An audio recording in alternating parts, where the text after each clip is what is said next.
Hello friends, welcome back to SS tech Odia YouTube channel. तो ये video आम आलोचना करवा +2 फास्ट इयर आर्ट्स पिलानकर subject economics first quarter examination 2022 प्रश्नपत्र एवं उत्तर। तेणुक भिडियोटी कौन जाए स्किप नक आरंभ शेष पर्यटन देखूँ और चैनल को प्रथम आए सब्सक्राइब कर और नोटिफिकेशन बेल ऑन कर भिडियोटी यदि भल लगे हृदय गोटे लाइक देवे और सांगति मान अधिक अधिक मात्रा शेयर करेंगे। तो डे नक चलतु भिडियो स्टार्ट करवा। फुल मार्क हो 20 मार्क, टाइम हो 45 मिनिट। प्रश्न नंबर 1 अच्छी समस्त प्रश्नर उत्तर दियो। तो प्रश्न नंबर 1 रे 6टी प्रश्न दी जाइए। आपण मानक यही 6टी प्रश्नर उत्तर देवाको पड़िबो। प्रत्येक प्रश्नर मूल्य होचे 1 नंबर। तो 6 गुणन 1 होचे 6 नंबर।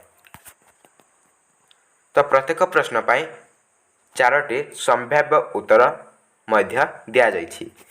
ए रे अछि भारतीय अर्थव्यवस्था को क्यों प्रकार अर्थव्यवस्था कहा जाए।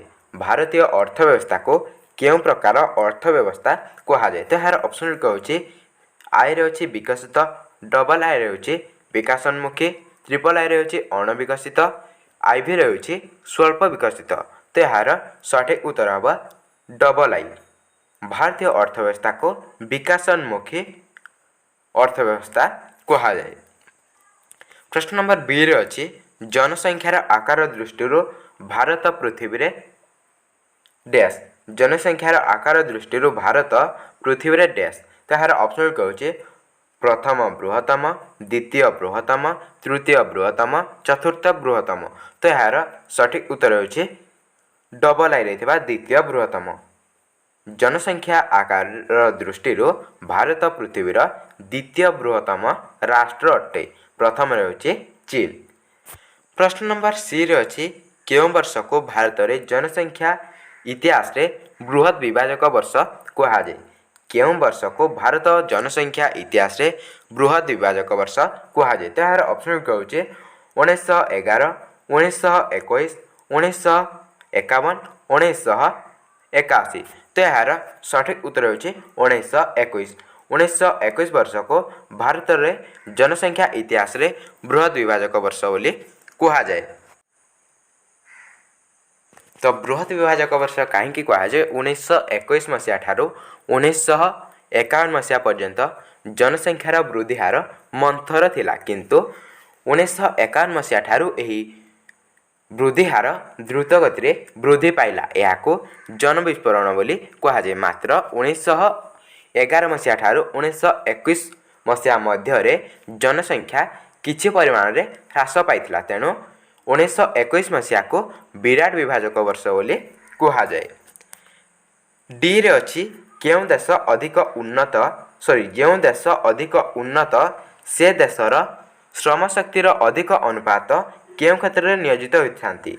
जो देश अधिक उन्नत से ही देशर श्रम शक्तिर अधिक अनुपात केउं क्षेत्र में नियोजित होती। तो यार ऑप्शन कहूँ कृषि और शिल्प, शिल्प और सेवा, सेवा और कृषि केउंटी भी नुहे। तो यार सठिक उत्तर हम डबल आई रे शिल्प और सेवा। जो देश अधिक उन्नत से देशर श्रम शक्तिर अधिक अनुपात शिल्प और सेवा क्षेत्र में नियोजित होती। ई रे अच्छी सबुज विप्लव प्रभाव में क्यों खाद्यशस्यर उत्पादन अधिक वृद्धि पाई।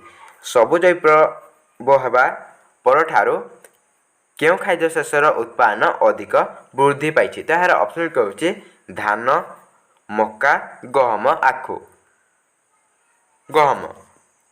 एफ रे अच्छी भारत में कृषिजात द्रव्यर रप्तानी कौन होची। भारत में कृषिजात द्रव्यर रप्तानी कौन होची। तो यार ऑप्शन कहूँ वृद्धि पाउची, ह्रास पाउची, स्थिर रही, केउंटी भी नुहे। तो यार सठिक उत्तर हम धीरे धीरे ह्रास पाउची। भारत में कृषिजात द्रव्यर रप्तानी धीरे धीरे ह्रास पाउची, किंतु विकसित देश मानक तुलन में यथेष्ट अधिक रही अछि। प्रश्न नंबर 2 रे अच्छी जेकोसी 3टी प्रश्नर उत्तर दियो। तो प्रश्न नंबर 2 रे 4टी प्रश्न दी जाइए। आपण मानक एमध्य जेकोसी 3टी प्रश्नर उत्तर देवाक पड़ो। तो प्रत्येक प्रश्नर मूल्य होचे 2 नंबर। तो आपण मैंने जदि तीनोटी प्रश्नर सठिक उत्तर देवे तो आपण पाइबे 6 नंबर। ए रे अछि जन्महार कौन? जन्महार कौन? भारत रे उच्च जन्महारर दुईटी कारण लेख। जन्महार कौन? भारत रे उच्च जन्महारर दुईटी कारण लेख। देशर प्रत्येक 1000 लोकरे वर्ष को जी जन्म होती जन्महार कहुए। तो जन्महार क्या कहुए? देशर प्रत्येक 1000 लोकरे, देशर प्रत्येक 1000 लोकरे वर्ष को जी जन्म होती, वर्ष को जी जन्म होती ताहाको जन्महार कहुए। तो भारत में उच्च जन्महार दुईटी मुख्य कारण होउछि कम बयस विवाह और द्वितीय होउछि निजुक्ति सुजोगर अभाव। यही दुईटी कारण जोगु भारत में उच्च जन्महार देखा जाउछि। बी रे अछि जनसंख्यार घनता कहिले कौन बुझ? जनसंख्यार घनता कहिले कौन बुझ? तो उत्तर हे यार जनसंख्यार घनता कहिले प्रति वर्ग किलोमीटर भूभाग में बसवास करथवा हाराहारी लोकंक संख्या को बुझाए। तो प्रति वर्ग किलोमीटर भूभाग में, प्रति वर्ग किलोमीटर भूभाग में बसवास करुथवा हाराहारी लोकंक संख्या को बुझाए। जनसंख्यार घनता समान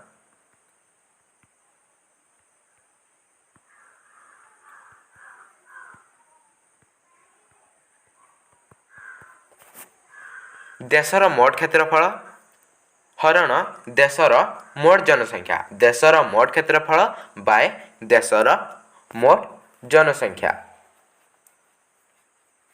यह होछि जनसंख्यार घनतार सूत्र। नंबर सी रे अछि सबुज विप्लव कौन? यार सफलतार दुईटी मुख्य उपादान लेख। सबुज विप्लव कौन?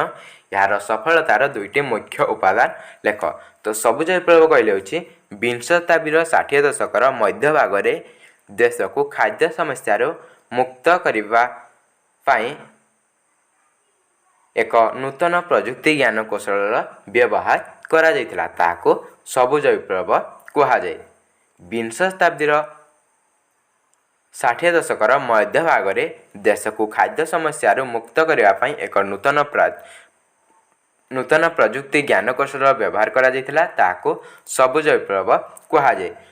सबुज विप्लव सफलतार दुईटी मुख्य उपादान होछि अधिक अमलक्षम बिहनर व्यवहार, रासायनिक सारर प्रयोग, कीटनाशक द्रव्यर व्यवहार, जलसेचन व्यवस्था, आधुनिक कृषि यंत्रपातिर व्यवहार, उत्तम प्रणाली चाष, आनुष्ठानिक ऋणर उपलब्धि, दर सहायता नीति। यही गुड़िक होचे सबुज विप्लव सफलतार मुख्य उपादान। डी रे अछि माध्यमिक क्षेत्र काहाकू कहुए? माध्यमिक क्षेत्र काहाकू कहुए? उत्तर जो क्षेत्र गोटे भौतिक वस्तु को अन्य एक भौतिक वस्तु रे रूपांतर करिथाए ताको माध्यमिक क्षेत्र कहुए। जो क्षेत्र गोटे भौतिक वस्तु को अन्य एक भौतिक वस्तु को रूपांतरित करिथाए, अन्य एक भौतिक वस्तु को रूपांतरित करिथाए ताहाको माध्यमिक क्षेत्र कहुए। अन्य अर्थरे माध्यमिक क्षेत्र प्राथमिक क्षेत्र विनियोग करी द्रव्य उत्पादन करे। यही क्षेत्र को शिल्प क्षेत्र बा औद्योगिक क्षेत्र मध्य कहुए। ये माध्यमिक क्षेत्र को शिल्प क्षेत्र बा औद्योगिक क्षेत्र मध्य कहुए। उदाहरण खनिज और शिल्प उत्पादन, गैस, विद्युत, जल जोगाण इत्यादि। तो प्रश्न नंबर 2 आम आलोचना कर सारे। एवं आम देखा प्रश्न नंबर 3। जेकोसी दुईटी प्रश्नर उत्तर दियो। जेकोसी दुईटी प्रश्नर उत्तर दियो। तो प्रश्न नंबर 3 रे तीनोटी प्रश्न दि जाइए। आपण मानक एमध्य जेकोसी दुईटी प्रश्नर उत्तर देवाक पड़ो। प्रत्येक प्रश्नर मूल्य होची 4 नंबर। तो आपण यदि दुईटी प्रश्नर सठिक उत्तर देवे तो आपण पाइबे 8 नंबर। प्रश्न नंबर ए रे अछि ढांचागत परिवर्तन कहले कौन बुझ? सांप्रतिक स्थिति रे ଭାରତୀୟ ଅର୍ଥବ୍ୟବସ୍ଥାରେ ମୋଟ ଘରୋଇ ଉତ୍ପାଦକୁ ବିଭିନ୍ନ କ୍ଷେତ୍ରର ଅବଦାନ ବିଷୟରେ ଲେଖ। ବିରେ ଅଛି ନୂତନ ଜନସଂଖ୍ୟା ନୀତିର ବୈଶିଷ୍ଟ୍ୟ ଗୁଡ଼ିକ ଲେଖ। ଭାରତରେ ଯେଉଁ ନୂତନ ଜନସଂଖ୍ୟା ନୀତି ପ୍ରଚଳନ କରାଯାଇଛି ତାହାର ବୈଶିଷ୍ଟ୍ୟ ଗୁଡ଼ିକ ଲେଖ। ସିରେ ଅଛି ଭାରତୀୟ ଅର୍ଥବ୍ୟବସ୍ଥାକୁ କାହିଁକି ଏକ ବିକାଶୋନ୍ମୁଖୀ ଅର୍ଥବ୍ୟବସ୍ଥା କୁହାଯାଏ। ଏହା ସହିତ ଭାରତୀୟ ଅର୍ଥବ୍ୟବସ୍ଥାର ବୈଶିଷ୍ଟ୍ୟ ଗୁଡ଼ିକ ଲେଖ। ନମ୍ବର ଏରେ ଅଛି ଢାଞ୍ଚାଗତ ପରିବର୍ତ୍ତନ କହିଲେ କ'ଣ ବୁଝ। ସାମ୍ପ୍ରତିକ ସ୍ଥିତିରେ ଭାରତୀୟ ଅର୍ଥବ୍ୟବସ୍ଥାରେ ମୋଟ ଘରୋଇ ଉତ୍ପାଦକୁ ବିଭିନ୍ନ କ୍ଷେତ୍ରର ଅବଦାନ ବିଷୟରେ ଲେଖ। ତ ଢାଞ୍ଚାଗତ ପରିବର୍ତ୍ତନ କହିଲେ ହେଉଛି ଅର୍ଥନୈତିକ ବିକାଶ ପ୍ରକ୍ରିୟାରେ ଉତ୍ପାଦନ ଢାଞ୍ଚାରେ ସଂଗଠିତ ପରିବର୍ତ୍ତନକୁ ଅର୍ଥବ୍ୟବସ୍ଥାରେ ଢାଞ୍ଚାଗତ ପରିବର୍ତ୍ତନ ବୋଲି କୁହାଯାଏ। ଅର୍ଥନୈତିକ ବିକାଶ ପ୍ରକ୍ରିୟାରେ ଉତ୍ପାଦନ ଢାଞ୍ଚାରେ ସଂଗଠିତ ପରିବର୍ତ୍ତନକୁ ଅର୍ଥବ୍ୟବସ୍ଥାର ଢାଞ୍ଚାଗତ ପରିବର୍ତ୍ତନ ବୋଲି କୁହାଯାଏ। ସାମ୍ପ୍ରତିକ ସ୍ଥିତିରେ ଭାରତୀୟ ଅର୍ଥବ୍ୟବସ୍ଥାକୁ ମୋଟ ଘରୋଇ ଉତ୍ପାଦର ବିଭିନ୍ନ କ୍ଷେତ୍ରର ଅବଦାନ। ତ ପ୍ରଥମେ ଦେଖିବା ପ୍ରାଥମିକ କ୍ଷେତ୍ରର ଅବଦାନ। ଭାରତୀୟ ଅର୍ଥବ୍ୟବସ୍ଥାରେ ପ୍ରାଥମିକ କ୍ଷେତ୍ରର ଅବଦାନ କ୍ରମଶଃ ହ୍ରାସ ପାଇବାରେ ଲାଗିଛି। 1950-51 ମସିହାରେ ମୋଟ ଘରୋଇ ଉତ୍ପାଦକୁ ପ୍ରାଥମିକ କ୍ଷେତ୍ରର ଅବଦାନ ଥିଲା 57.7%। ମାତ୍ର ଏହା ହ୍ରାସ ପାଇ 1980-81 ମସିହା ବେଳକୁ ହୋଇଛି 39.8% ଏବଂ 2014-15 ମସିହାରେ ଏହା ହୋଇଛି 17.4%। କ୍ରମଶଃ ହ୍ରାସ ପାଉଛି। ମାଧ୍ୟମିକ କ୍ଷେତ୍ର। ଭାରତୀୟ ଅର୍ଥବ୍ୟବସ୍ଥାରେ ମାଧ୍ୟମିକ କ୍ଷେତ୍ରର ଅବଦାନ କ୍ରମଶଃ ବୃଦ୍ଧି ପାଇବାରେ ଲାଗିଅଛି। ମାଧ୍ୟମିକ କ୍ଷେତ୍ରର ଅବଦାନ କ୍ରମଶଃ ବୃଦ୍ଧି ପାଇବାରେ ଲାଗିଅଛି। ପ୍ରାଥମିକ କ୍ଷେତ୍ରର ଅବଦାନ କ୍ରମଶଃ ହ୍ରାସ ପାଇବାରେ ଲାଗିଅଛି।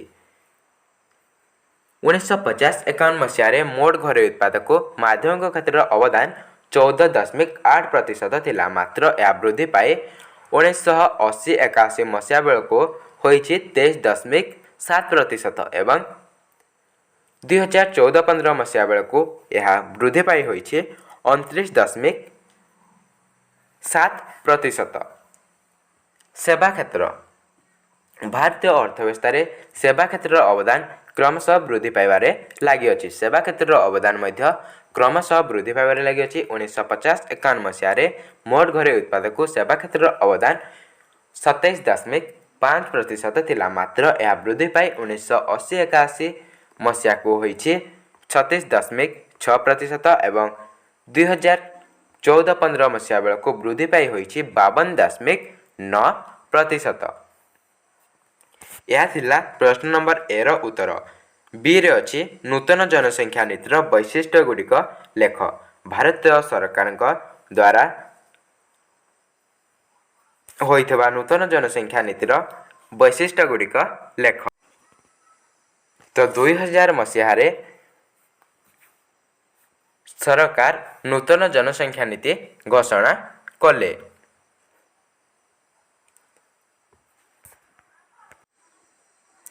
ବୈଶିଷ୍ଟ୍ୟ ଗୁଡ଼ିକ ହେଉଛି ଗୋଟିଏ ଦମ୍ପତିର ସନ୍ତାନ ସଂଖ୍ୟା 2 ବା 3 ମଧ୍ୟରେ ସୀମାବଦ୍ଧ ରହିବା, ଗର୍ଭଧାରଣ ଆକସ୍ମିକ ଭାବେ ନ କରି ଇଚ୍ଛା ଅନୁସାରେ କରିବା। ଏଗୁଡ଼ିକ ହେଉଛି ନୂତନ ଜନସଂଖ୍ୟା ନୀତିର ବୈଶିଷ୍ଟ୍ୟ। ସିରେ ଅଛି ଭାରତୀୟ ଅର୍ଥବ୍ୟବସ୍ଥାକୁ କାହିଁକି ଏକ ବିକାଶୋନ୍ମୁଖୀ ଅର୍ଥବ୍ୟବସ୍ଥା କୁହାଯାଏ। ଏହା ସହିତ ଭାରତୀୟ ଅର୍ଥବ୍ୟବସ୍ଥାର ବୈଶିଷ୍ଟ୍ୟ ଗୁଡ଼ିକ ଲେଖ। ଭାରତୀୟ ଅର୍ଥବ୍ୟବସ୍ଥାକୁ କାହିଁକି ଏକ ବିକାଶୋନ୍ମୁଖୀ ଅର୍ଥବ୍ୟବସ୍ଥା କୁହାଯାଏ। ଏହା ସହିତ ଭାରତୀୟ ଅର୍ଥବ୍ୟବସ୍ଥାର ବୈଶିଷ୍ଟ୍ୟ ଗୁଡ଼ିକ ଲେଖ। ଉତ୍ତର ସ୍ୱାଧୀନତା ପରେ 1951 ମସିହା ଠାରୁ ଭାରତୀୟ ଅର୍ଥବ୍ୟବସ୍ଥା